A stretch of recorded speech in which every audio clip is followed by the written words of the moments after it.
Existem equipes que nascem para serem amadas e existem equipes que nascem para serem temidas. A Red Bull nunca quis ser tradição, nunca pediu respeito, nunca tentou se encaixar. Ela chegou para desafiar regras e hierarquias gigantes, e até a própria Fórmula 1. Aqui, vitórias nunca vieram sem conflitos, nunca vieram sem barulhos, nunca vieram sem alguém do outro lado acusando, reclamando, apontando o dedo. Porque quando se vence rápido demais, você incomoda. Eu sou Ivy Shannon e esse é o Napoli, onde eu não falo apenas de histórias confortáveis, falo também sobre aquelas que são impossíveis de ignorar. Antes dos carros, antes dos títulos, antes das brigas, a Red Bull nasce como uma provocação. Dietrich Mateschitz era austríaco, formado em marketing e passou boa parte da vida longe de qualquer grid de corrida.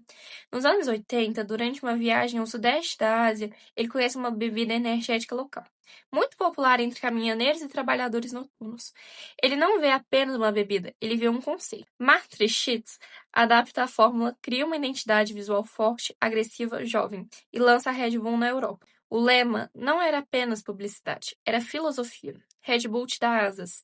E para ele, dar asas significava ir aonde ninguém tinha ido, inclusive para a Fórmula 1. Dietrich Mateschitz não era um engenheiro, não era piloto, era um estrategista. Em 2004, a Red Bull compra a equipe Jaguar Racing, que estava à beira do colapso. O que parecia loucura era estratégia. Em 2005, nasce oficialmente a Red Bull Racing. Primeiros carros, nada revolucionário. O RB1 era confiável, mas ainda tímido. Porém, uma coisa já chamava atenção. A Red Bull não parecia uma equipe estreante, ela parecia ousada. Box barulhentos, comunicações descontraídas, pilotos jovens, marketing agressivo. Enquanto alguns viam isso como falta de seriedade, outros começavam a perceber: algo grande estava sendo construído ali. Toda grande equipe tem um arquiteto. O da Red Bull atende por Adrian Newey. Considerado um dos maiores projetistas da história da Fórmula 1, Newey chega à Red Bull em 2006, e ali tudo muda. A partir do RB5 e RB6, a equipe começa a desafiar gigantes. O carro não era apenas rápido, era inteligente. Aerodinâmica agressiva, conceitos ousados, soluções que mudavam o jogo. A Red Bull deixou de ser uma promessa e virou ameaça.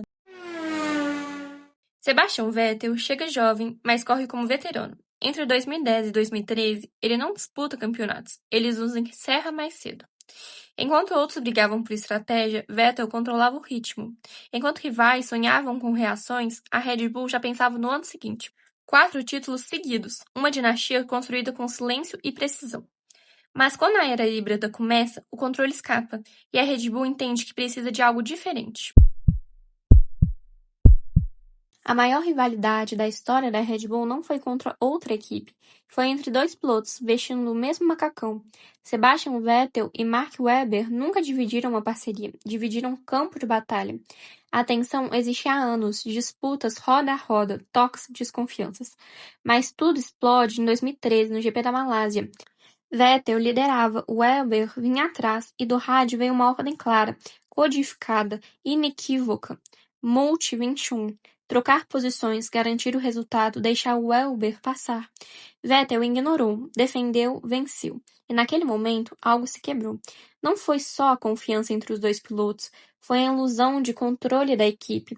O clima no pódio foi gelado, a comemoração inexistente, e a mensagem estava dada.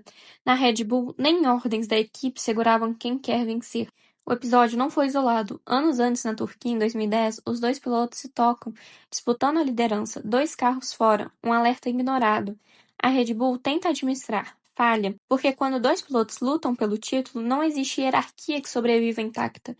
Vettel seguiu vencendo, Webber seguiu se afastando, a prova de que dentro da Red Bull o maior risco nunca esteve do lado de fora.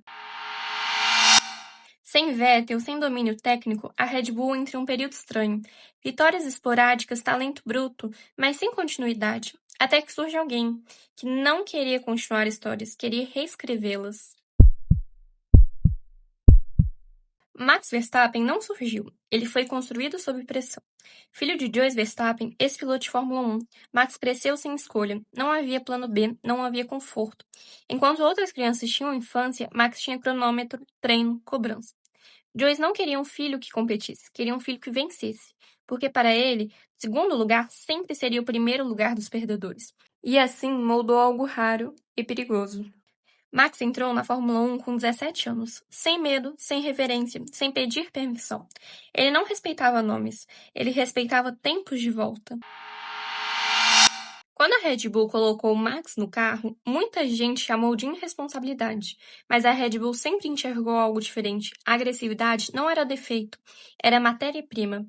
A vitória de Barcelona de 2016, logo na estreia, não foi sorte, foi um aviso. O problema? A Fórmula 1 não estava pronta para um piloto que não aceitava a hierarquia. Isso gerou inimigos. 2021 não foi um campeonato, foi uma ruptura. Tudo era questionado, tudo era político, tudo era emocional. A Red Bull enfrentava não só a Mercedes, mas um sistema inteiro acostumado a outro vencer. E mesmo com toda a contradição, a Red Bull vence, mesmo sob vaias, mesmo sob críticas, mesmo sob desconfianças. Depois de 2021, não houve redenção, não houve alívio, não houve disputa prolongada. Houve domínio. O que a Red Bull construiu com Max Verstappen não foi uma sequência de campeonatos, foi uma era. Em 2021, Max vence no limite, no confronto direto, na última volta, no campeonato mais tenso da história recente da Fórmula 1.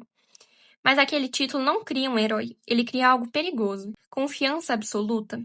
Em 2022, a Red Bull entrega a Max o carro mais completo do grid. Não há drama, não há dúvida, não há debate. Vitórias em séries, ultrapassagens cirúrgicas, campeonatos decididos com antecedência. Max não corre contra rivais, corre contra estatísticas. Em 2023, a Fórmula 1 assiste a algo raro, um campeonato praticamente sem suspense. A Red Bull vence quase tudo, Max vence quase sempre. Recortes caem como se fossem detalhes. Mais vitórias em uma temporada, mais pontos, mais pódios consecutivos, mais domínio técnico da história moderna. Não é uma temporada, é uma aula de superioridade. Enquanto outras equipes tentavam entender o que estava acontecendo, a Red Bull já estava no próximo nível.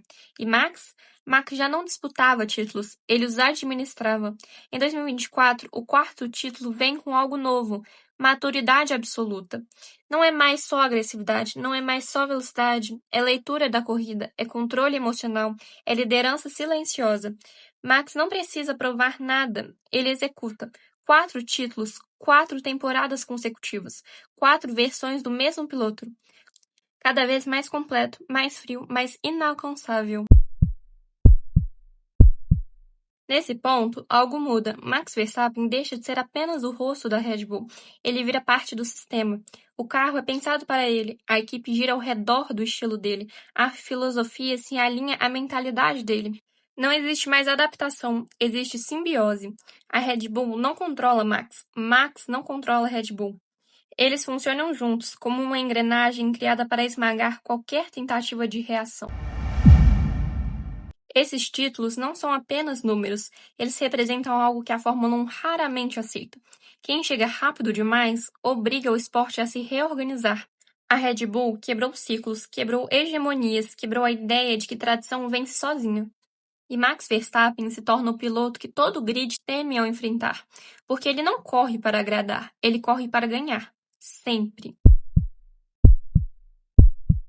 A Red Bull age da mesma forma em todos os esportes. Cria talentos, assume riscos, ignora consensos, busca extremos, quebra recordes. Do salto da atmosfera aos títulos mundiais, a lógica nunca muda.